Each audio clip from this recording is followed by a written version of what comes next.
clase media, de profesionales como nosotros que de alguna manera convivimos con lo que es el sector profesional, profesionista en sentido general. Cuando no hay reunión, no hay ambiente en que no se plantee el problema del tránsito y el transporte como el que más se sufre, el que más se padece.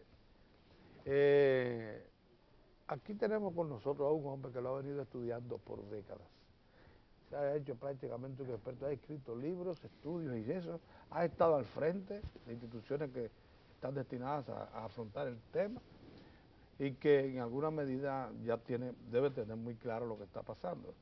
Se trata del ingeniero Ignacio Ditren, alto dirigente del Partido de la Liberación Dominicana, exdirector de la Oficina para Municipal de Transporte Metropolitana del Transporte, la ONSA, y a quien queríamos precisamente disponer de él la mañana para poder hablar. Pero yo le cedo la palabra a don Orión. Gracias. Buenos días, ingeniero. Saludos, ingeniero. Ingeniero, desde Onatrate, la guaguita que se robaron del ayuntamiento, 40, hay muchos proyectos de eso, hasta el metro de Santo Domingo. Nosotros hemos visto todo un laboratorio a una ciudad que debe tener ahora mismo sus 3 millones y tantos de habitantes, casi 4. Y sigue el desastre.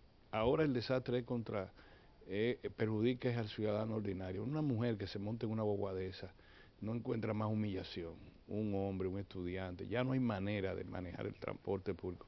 No solo el transporte en términos de donde hay tapones, no, el transporte de pasajeros. Cuando uno se monta en Nueva York, en París, en San José, Costa Rica, en una guagua normal, ¿por qué este es infierno? ¿Cuándo que vamos a salir de este infierno? ¿Y cómo se sale de este infierno, ingeniero?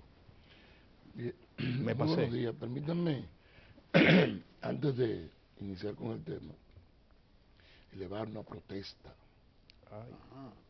por mi ausencia tanto tiempo aquí.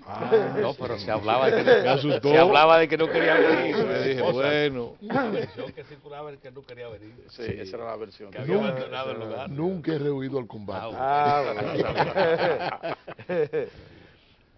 Mira, ciertamente es preocupante la situación del transporte. Sin embargo, yo pienso que República Dominicana en los últimos tiempos ha dado grandes pasos para la solución del mismo.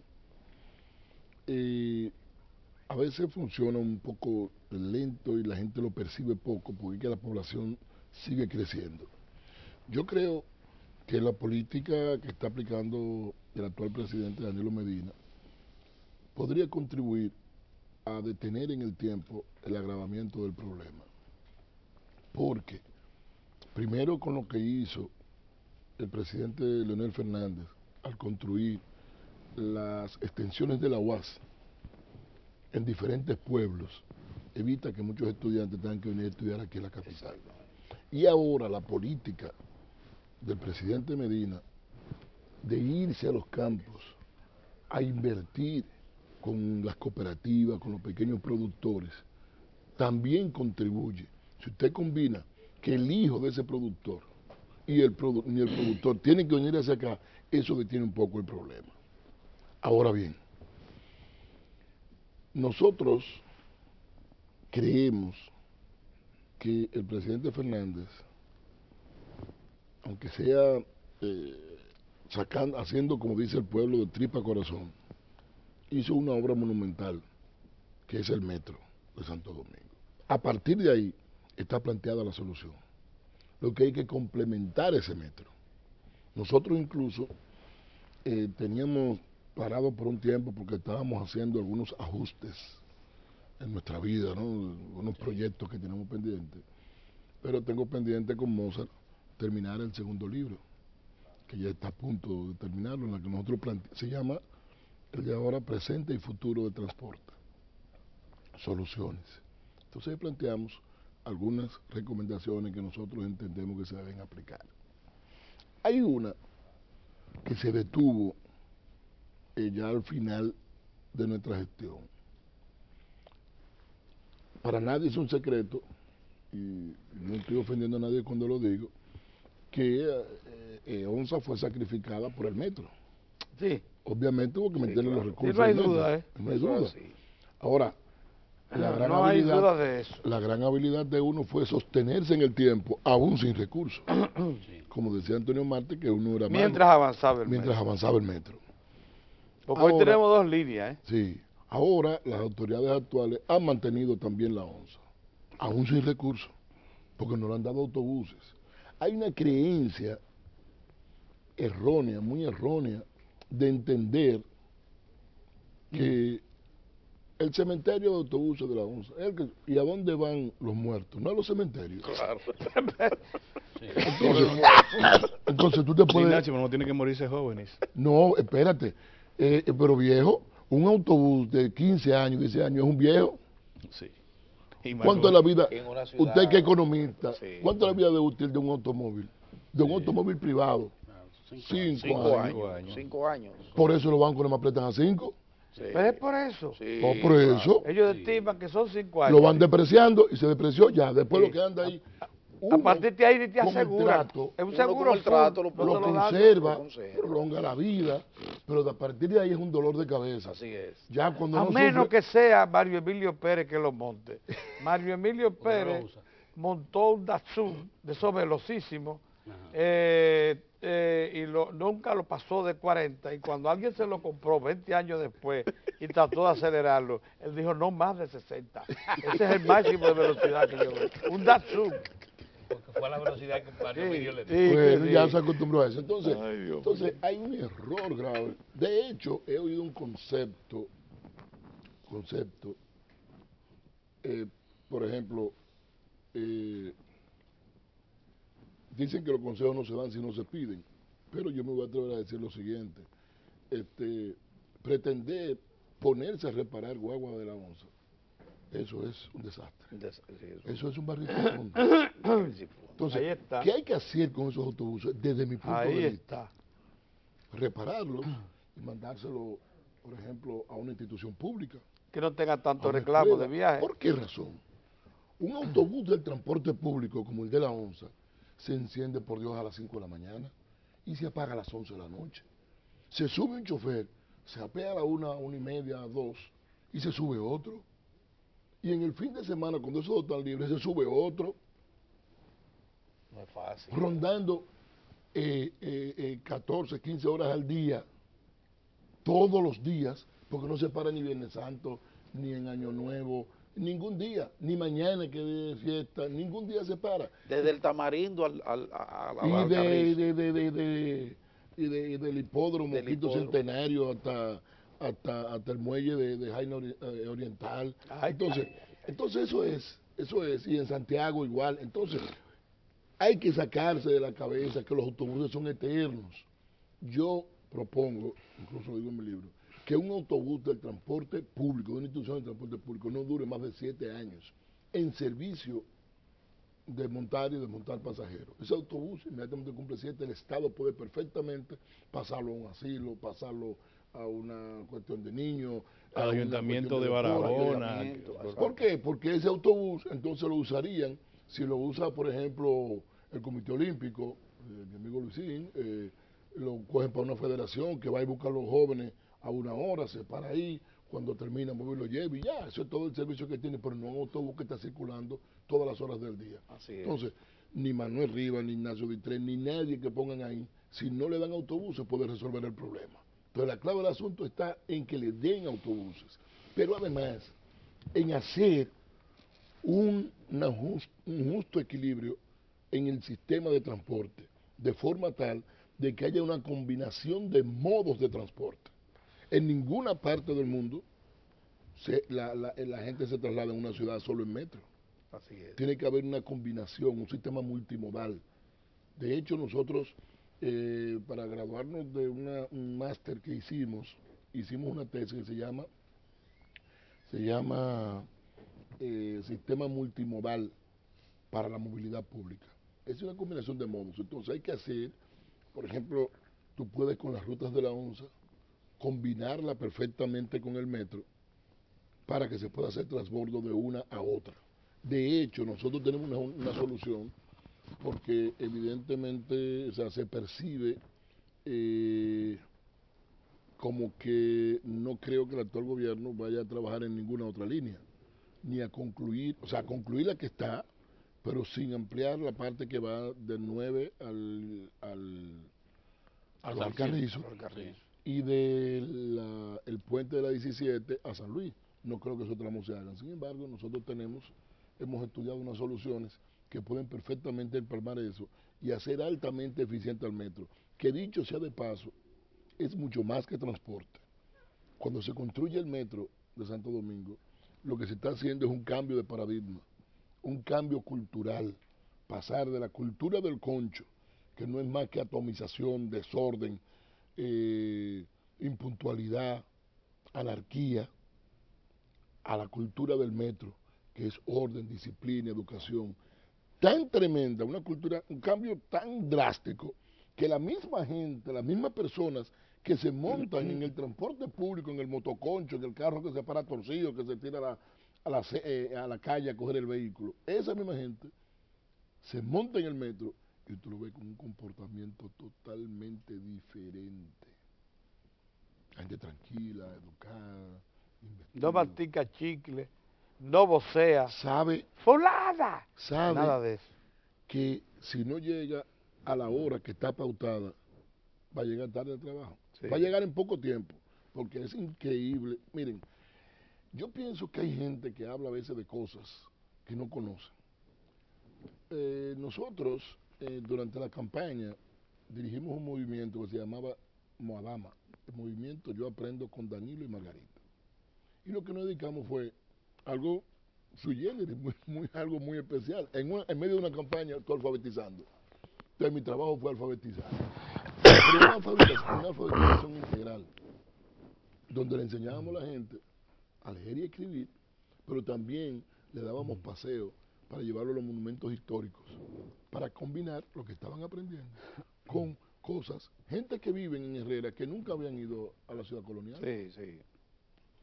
Una cantidad de personas que no se han montado en el metro, que no tienen ni idea de lo que es eso.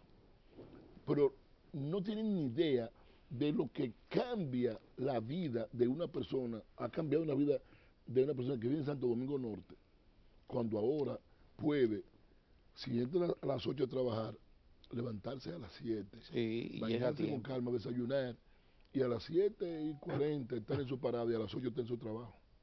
Antes esa misma persona tenía que levantarse a las 5 y pico para comenzar a luchar como un gladiador, a ver si encontraba un vehículo y entonces atravesar por la ciudad, quién sabe cuánto tiempo, con una agonía y una ansiedad de si llegaba tarde al trabajo lo podían votar. Pero hasta el momento has hablado de lo que puede hacer el Estado, pero ¿cómo tú visualizas la incorporación del sector privado? Porque tenemos ahí a una gran cantidad de empresarios del transporte. Entonces, ¿cómo articula uno todo? Porque el desorden está básicamente también ahí, en ese sector. Yo comencé a hablar que cuando nosotros finalizábamos nuestra gestión, no cuando finalizábamos, y probablemente mucha gente haya malinterpretado el asunto, cuando nosotros nos vimos que no teníamos posibilidades, que no nos iban a dar recursos, que la prioridad era el metro, y con justa razón, lo entiendo perfectamente, aunque pudieron haberse hecho cosas que no significaban gasto para el Estado, comenzamos a idear salida y encontramos una. Hicimos un concurso incluso, una licitación. Alguna gente preguntaron, ¿pero quiénes son esa gente? Esa gente no tiene dinero, pues ellos no tienen que tener dinero. Si ellos tienen unos contactos que tienen dinero, bancos que creen en ellos, ¿por qué tienen que ser los tradicionales? Si los tradicionales no han querido dar el apoyo al proyecto.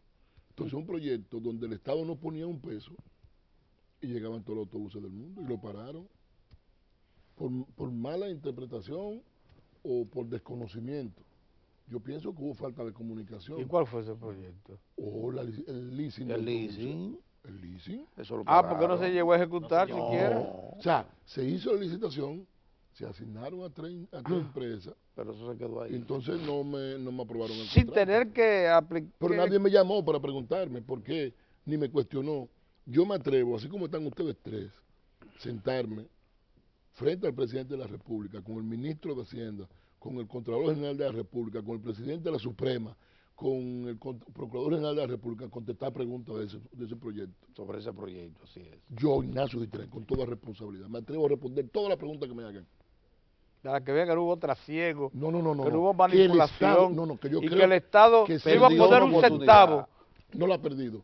Todavía hay Bueno, la oportunidad de perdió hacerlo. hasta el momento. Todavía hay oportunidad de hacerlo sin poner un centavo. Y tú sabes qué es lo más importante de eso. Lo más importante de eso era que porque nosotros lo que hicimos fue, con la modesta experiencia que hemos tomado en estos años, ir ensamblando cosas, de cosas que hemos ido aprendiendo en muchos países. Un poquito de aquí, un poquito de allí, un poquito de acá. Tan es así que le voy a revelar algo. Fíjense a ver si tiene sentido que la semana pasada yo recibí una llamada que me sorprendió. Me llamó una de las personas cercanas, nada más y nada menos que al diputado Juan Uvieres, que Juan quería reunirse conmigo. Pues yo no tengo problema. ¿Cuál es el problema? Puede ser mañana, no, quiere que sea hoy, que si puede ser hoy, que por favor le doy. Está bien. ¿Y dónde quiere que dónde nos vamos a reunir? Un lugar neutral de que estamos en guerra. ¿Dónde usted quiere que vaya? Yo fui a su oficina, a la Cámara de Diputados. ¿Y por qué fui a su oficina? Yo pensé que era para otra cosa. Cuando fue para preguntarme de tren, a mí me dijeron los muchachos, nosotros hicimos un seminario el año pasado, en marzo del año pasado, que nos llevamos a los principales dirigentes de transportistas a Punta Cana. Y nos metimos en un hotel 3 días. Gente antagónica, todito. Sí. Y estuvieron durante 3 días escuchando 11 ponencias coordinadas por nosotros y el ingeniero Onésimo González, que lo pusimos a él a coordinar, porque como muchos me ven a mí cosas, para decirle, mire, yo no tengo nada en contra de ustedes. Onésimo, como ha estado en todas las... No, que no ha sido tan beligerante. No ha sido beligerante, no. Como lo he sido yo, que me ha tocado enfrentarlo, me ha tocado ordenar prisión. Pero además Onésimo lo conocen en todas las tendencias políticas. Entonces eso crea ciertos resquemores y ciertas cosas contra uno. Entonces yo lo que hice fue, Onésimo, ponte al frente. Ven. Entonces yo coordinaba, pagamos todos los gastos, hicimos todo, coordinamos los temas que se iban a tratar y quedaron fascinados. Uvieres no fue, pero fue un equipo de él. Entonces un empresario se le acercó para proponerle algo como el leasing. Y nosotros le dijimos, estábamos almorzando, pasé cerca de los muchachos de Uvieres, los saludé, pero siéntese con nosotros, me senté con ellos mucho rato, y le propuse algo, le propuse una asesoría, lo que ellos quisieran, que yo podía ayudarles, que yo no tenía ningún problema con ellos, que lo que había pasado entre nosotros era simplemente el cumplimiento de mi deber y ellos su sobrevivencia, pero que yo no tenía nada en contra de ellos. Y entonces le puse un tema. Entonces cuando el empresario le ha dicho eso, ha dicho uno de los cercanos a Uvieres, pero eso fue lo que nos propuso Ditren. Y Uvieres lo miró, tiró de caso y le dice, ¿y por qué tú me habías dicho eso? No, porque como era Ditren, yo pensaba, no, pues yo he tenido contradicciones con Ditren, pero no es que somos enemigos. Entonces, si tú ves que Uvieres está interesado, que no es una locura. Pero para eso fue que lo llamó ahora. Sí, para que yo le explicara. Entonces yo duré 1 hora y pico explicando en qué consiste el proyecto. El proyecto. Naturalmente, lo que no hago es escribirlo. ¿Por qué? ¡Oh! ¿Se lo llevan? Se lo llevan. Aquí hay gente que si tú le mandas, se lo manda por correo electrónico. Y lo paren. Otro proyecto Lo paren, claro. pero lo paren Pero el ellos. presidente Tiene debe un proyecto conocer, 24. el presidente Danilo Medina debe conocer esa No proyecto. creo. ¿No lo conoce? No creo, no. ¿Y por qué no se lo hace llegar al presidente? Bueno, porque primero, yo después que él es presidente, yo lo vi y me reuní con él. Me mandó a buscar. Eso es interesante, eso del leasing. Me mandó a buscar, hablamos algunos temas y no, yo le estaba dando tiempo porque yo sé que el final de año no fue fácil. No fue fácil. El final del año pasado Así es. no fue fácil. Y comenzar este año es como él dirigir hacia dónde va su gobierno. Exactamente. Entonces es cuestión de darle tiempo. Eso es verdad. Ahora bien, yo pienso que en el caso del transporte, eso hay que andarle rápido. Hay que andarle rápido. Por lo que decía Orión. Porque es que tú le puedes dar vida a una persona, pero se la quitas en la calle. Porque la agonía que tiene, bueno, manejando es una locura. Porque aquí Y el costo del transporte. Y el costo. Eso, mira, eso del costo del El transporte. costo. ¿Por dónde vaya? ¿Por 30% es que vaya? No, más de un 30. Más de un 30%. O sea, los que ganan salario mínimo son los más sacrificados. Sí, eso hay que saber. Los que ganan salario mínimo Eso es terrible, van por más de hombre. 30. Claro, Van eso por lo más de es. 30. Y eso que, miren señores, la primera línea de metro ya está transportando 130.000 personas ya. Y cuando se ponga en funcionamiento la segunda, Sin eso alimentadora, puede llegar sin a onza. 230.000 Imagínate personas que- en poco tiempo. Así es. Sin alimentadoras. Sin alimentar. Imagínate que le agreguemos a eso que ONSA pueda volver a transportar 300.000, 400.000 Exactamente. pasajeros por día. Pero además, yo creo que fue lo que le inquietó y le abrió los ojos a algunos transportistas, que los transportistas pueden ser parte de ONSA. Pero Por claro, supuesto que sí. O de alguna Eso es lo que onza. te quería decir. O sea, Claro. los transportistas pueden arrendarle sus autobuses manejándolo ellos. Y ya Exacto. nosotros hicimos un piloto con eso. En la primera vez que nosotros implementamos ONSA, yo recuerdo que el presidente de Panamá en ese momento vino a una actividad aquí y cuando vio las ONSA funcionando, le preguntó al presidente Fernández, en su primera gestión, 96-2000, ¿y eso cómo lo habían logrado? Dice, no, eso fue reciente, y no hubo problema, no hubo muertos, no, ¿y cómo fue eso? Dice, yo te voy a mandar a la persona que lo hizo para que te explique. Y recuerdo como ahora, que yo tuve que ir a Panamá, no, a Nicaragua. Era el presidente Arnoldo Alemán. Arnoldo Alemán. Y yo estuve en el Palacio de Nicaragua explicándole lo que habíamos hecho. ¿Y qué fue lo que hicimos en ese momento? Que los autobuses que vinieron estaban a nombre de 4 empresas de transporte, 5 empresas de transporte. Los operaba ONSA y lo que hacía era que le pagaba un arrendamiento a ellos. Naturalmente, el esquema que estamos planteando ahora es totalmente diferente, pero en aquel momento eso paró todo, incluso la misma gente de Uvieres recibían un dinero, la gente de la 27 de febrero, no me acuerdo cómo se llamaba la ruta, la cooperativa, y funcionó, y no hubo ni muerto ni nada, y ONSA se implementó.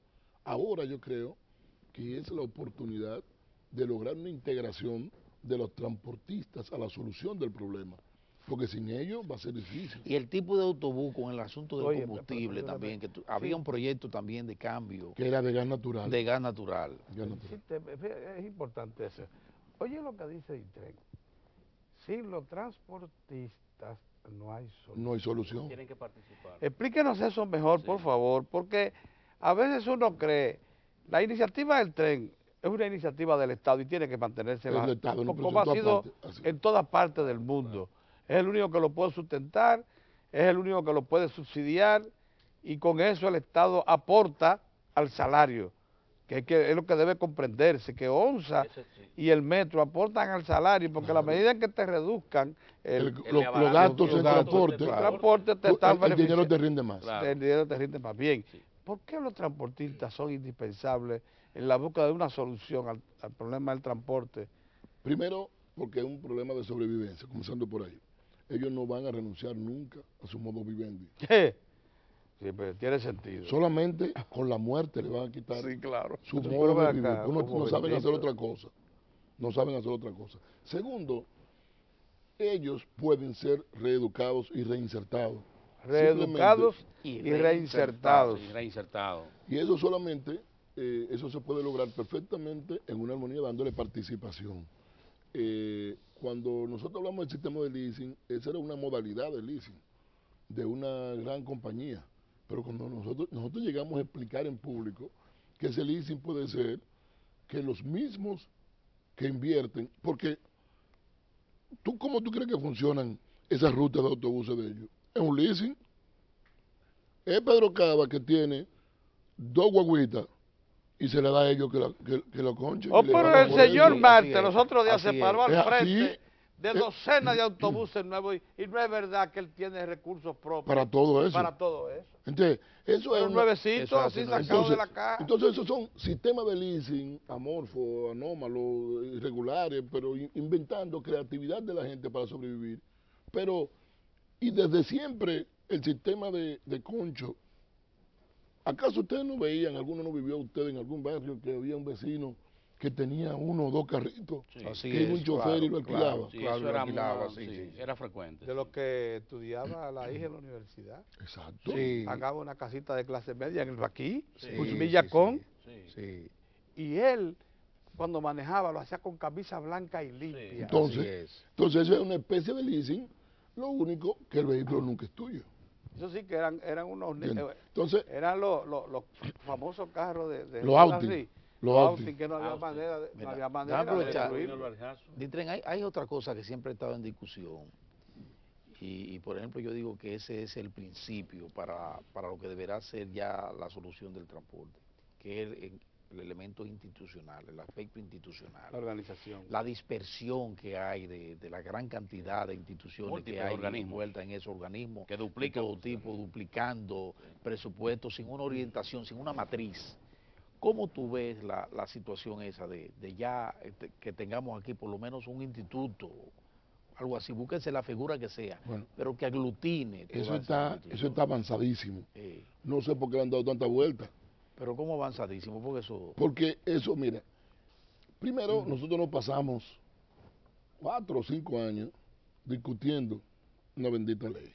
Al final, Proyecto de ley que cuando ya nos está vinimos a dar cuenta, conformado, presentado en Onésimo la Cámara y de yo Diputados. ya le habían detutanado el coso, Esa es la ley de tránsito y transporte. que la sometió después Tobías Crespo, Tobías porque es Crespo, producto de la creatividad y del trabajo de todas las instituciones de transporte y los transportistas. Sí. Entonces, cuando Onésimo y yo, luego yo a Onésimo le comento un día, pero esto lo han encuerado, lo han sacado casi todos los artículos que tienen que ver con transporte y la deformaron. Entonces volvimos otra vez y la tomamos. Y esta persona que está acá, dirigiendo la ONSA, cuando estaba en el Congreso, dijo, señores, pero nosotros creemos como que vamos a inventar algo. Vamos a buscar un experto en eso, Claro. que haya hecho eso. Y contrato, pudiendo haberlo hecho el Congreso, contratamos una experta La ley costarricense. argentina, Argentina. que ha trabajado en muchos países de la Sí, región en lo ciertamente. mismo. Y entonces elaboramos, otra vez le dimos carácter al proyecto, con la participación de todos los transportistas, porque citaron a la Cámara de Diputados a que ellos cada uno expusieran. Y es parte de la comisión el diputado Juan Uvieres y otro transportista del este que también es diputado. Lo que quiere decir que tiene una participación amplia de todos los sectores. Hay un consenso en que eso debe existir. Entonces no sé por qué no le han dado prioridad a eso. De hecho, usted me recuerda algo que voy a anotar tan pronto termine esta entrevista, para yo pedirle al presidente del partido, compañero Leonel Fernández, para que ponga en su prioridad eso, para que convoque a nuestros compañeros legisladores del Senado y la Cámara de Diputados, para que le den prioridad a eso, Claro, para acabar, y bueno, y el mismo presidente de la República, claro, claro. para que se le dé prioridad a eso. Y ojalá que se pueda hacer una comisión bicameral, porque si se hace en la Cámara de Diputados y va al Senado, Largas. como cada cabeza es un experto Sí. en transporte, le van a ir cambiando y va a durar mucho tiempo otra vez. Entonces yo pienso que es una ley que merece realmente ser tratada en una comisión bicameral para cuando se apruebe, ya se apruebe definitivamente y no de tantas vueltas. Porque yo pienso que ese es el principio de la solución del problema. Porque ahí hay una serie de ordenamientos. ¿Y no será que ahí hay un aspecto de orden político, Ditren? Porque eso conllevaría a reducir en forma sustancial la cantidad de organizaciones y, No y eso necesariamente. conlleva la empleomanía. No. Eso no traería de por sí No. reducción de personal. Porque cuando tú vienes a ver que están pensando en eso, La gente si siempre piensa en reduzco la- eso, entonces en una sola entidad voy a tener que disminuir presupuesto, creo. voy a tener que disminuir. No creo eso. ¿Cómo lo ve? No creo eso porque, por ejemplo, el presidente Medina, que aquí pudiera pensar así ahora, no creo que piense así. Yo lo conozco bastante bien y es una persona de decisiones muy drásticas. Quizá el es presidente firme. Medina no, pero los que están al frente de esos organismos sí. Pero que ellos nada tienen que ver con la decisión. Si el Congreso lo toma, ellos no tienen nada que ver con la decisión. Si ellos fueran parte de la decisión, sí, pero ellos no tienen nada que ver con la decisión. Yo pienso que ha faltado la voluntad para hacerlo ya. O sea, ahí como estamos un poquito timoratos con eso. Yo creo que eso hay que arrancar. Eso me recuerda a mí como cuando se estaba modificando la ley 3455 y 3456, que eran sobre la ley de municipios y el Distrito Nacional, que estábamos dando vuelta y vuelta, y nosotros, yo un día me presenté, bueno, pero vamos a aprobar esto ya, vamos a hacer las modificaciones que hay que hacer. No, que usted hay que corregir, óyete, vamos a aprobar la ley. Y después con la aplicación, si hay que hacer alguna modificación. Reglamento. Como de hecho hay que hacer ahora mismo, nosotros estamos presidiendo una comisión del Congreso Norte Botello sobre asuntos municipales, y una de las cosas que tenemos, uno de los ejes que tenemos es adecuación de las leyes municipales a la nueva Constitución. Eso es importante. Entonces, eso, lo mismo pasa aquí. Esa ley hay que aprobarla y sobre la marcha si hay que hacerle cuando se ponga en práctica, pero hay más cosas buenas que las cositas malas que pueda tener. Entonces yo pienso que no hay que darle más vuelta, hay que aprobar eso, y eso va a comenzar, eso va a ser el principio del fin del caos. Además, hay algo que se aprobó en el nuevo presupuesto, que va a ayudar después que esté formado el instituto, y es los fondos para la solución de ese problema. Eso está aprobado en el último presupuesto. Hay una solución económica por ahí, que no voy a referirme mucho a ella para que no crea ruido, pero creo que por ahí hay una solución adecuada a ese problema. Y ojalá que de alguna manera puedan aplicar el sistema de leasing que nosotros hemos hablado, aunque ellos lo modifiquen de la forma que quieran. Pero pienso que el Estado no tiene por qué poner un centavo si hay gente dispuesta a hacerlo. Y hay transportistas dispuestos a tomarlo. Así que la cosa va a ser mucho mejor de lo que tú te imaginas, porque si la ONSA entra en el sistema y el sector privado también, pudiera ser que en menos de un año tenemos aquí más de 1.000 autobuses, 1.500 autobuses, 2.000 autobuses nuevos. Funcionando. Se garantizan 4 o 5 años. Exactamente. Sin el Estado poner un centavo. Y está demostrado que eso se paga. Porque yo no estoy inventando nada. En nuestra primera gestión, en 98-2000, en la ONSA, los primeros autobuses se pagaron solos. Y era 3 pesos lo que cobrábamos. Es decir, que los autobuses se pagan. Lo único que hay que pagarlo en el periodo en su vida útil. Porque después de ahí después lo que hay problema. Después lo que se gana es para reparar. Entonces cada vez que tú... Por eso es que cuando tú ibas a los Estados Unidos, los famosos autobuses esos amarillos te los daban a $1.000. Y tú comprabas 20, con $20,000 claro, tú comprabas 20 claro, autobuses. Y aquí entonces los traías es un buen aquí, ejemplo. Que eran 20 problemas. Es un buen ejemplo. Sí. Después que, ¿por qué? Porque yo ya compré su vida útil, vamos a vendérselo a unos locos viejos ahí. Exactamente. Que se metan en ese problema. Y lo veías tú en el medio de la vía. Porque es que un autobús, después que se cumple su vida útil, cuando no sufre de radiador, tiene problemas de goma, cuando no tiene de freno, cuando no tiene, o sea, todos hemos tenido carritos viejos. Así que la bomba del agua se da. Y el día menos pensado, tú sales en pipelladitos, ahí no prende el vehículo, que la Así batería no prende. Que es la que que tú a mecaniquear. No, entonces, eso pasa. Entonces, imagínate, y eso, que si es tu autobús, que su automóvil, que usted saliendo de su casa temprano, pero el vehículo está parqueado ahí, hasta ahorita. Y ahorita de aquí para la oficina. Y ya, parado de nuevo, el autobús no, eso es ahí, vuelta y vuelta y vuelta y vuelta. Miren, vamos a aprovechar a Ditren también, porque Ditren no solo es un hombre del transporte, Ditren unos minutos, pero sino que Ditren es un hombre también de la municipalidad. Sí. Se está dando un proceso interesante de interacción entre el gobierno central, diferentes instancias y los municipios.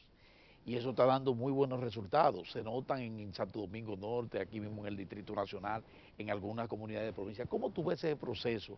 Que desde hace tiempo uno ha estado apostando a eso, a que haya una verdadera integración, y se está consiguiendo ahora en la administración del presidente Danilo Medina. Cuéntame de eso. Interesantísimo. Tú lo voy a poner con un ejemplo. La semana pasada yo llamo al alcalde de Los Alcarrizos, Junior Santos, que es del PRD, pero tenemos una relación personal.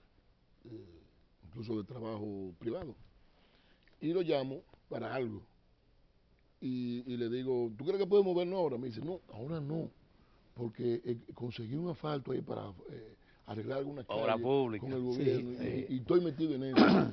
Y cuando voy más adelante, que voy hacia la granja, veo que el alcalde de Pedro Brán lo veo que está asfaltando la marginal. Sí. Entonces, ese proceso es sumamente interesante. Qué Interesante. bueno que eso se haya visto. En estos días, en una reunión de la comisión a que hacía alusión ahorita, de la Comisión del Congreso de Asuntos Municipales, un compañero se quejaba mira, no le están dando mucha importancia a los ayuntamientos, ¿cómo que no? Pero, ¿en qué que estamos aquí? ¿En qué que estamos acá? Este es el 8º Congreso y es el primero en que el tema municipal va a ser parte del Congreso. Entonces quiere decir que hemos avanzado. Así es. Quiere decir que vamos hacia adelante. ¿Qué tenemos que lograr ahora para que haya más credibilidad? Bueno, ser más transparentes, ¿verdad? Y hace falta algo muy interesante que los compañeros no han medido y que tal vez las autoridades partidarias, no solamente nosotros, sino los otros partidos también, y la Federación Dominicana de Municipios y la Liga Municipal Dominicana deben tomar en cuenta que ha faltado la mano de ustedes, los periodistas. De los medios, sí. Ha faltado que alguien se haga un enfoque profesional de comunicación. Así es. De lo que hacen los municipios y de cómo en esos ayuntamientos grandes es difícil que alguien pueda ponerle la mano a los ajenos, porque tienen tanta vigilancia que es difícil que ocurra. Todavía tenemos alguna debilidad en los más pequeños, pero en los más grandes es muy difícil. Y por lo que falta es algo de comunicación, que se pueda enfocar de forma profesional el trabajo que están haciendo. Están diciendo que la operadora del vertedero de Duquesa dice que si le garantizan una determinada cantidad de basura, ellos operarían las 24 horas y mejorarían la operación y el entorno de Duquesa. Eso yo no creo en ellos. Ellos han tenido la oportunidad de hacer maravillas ahí y estamos desperdiciando.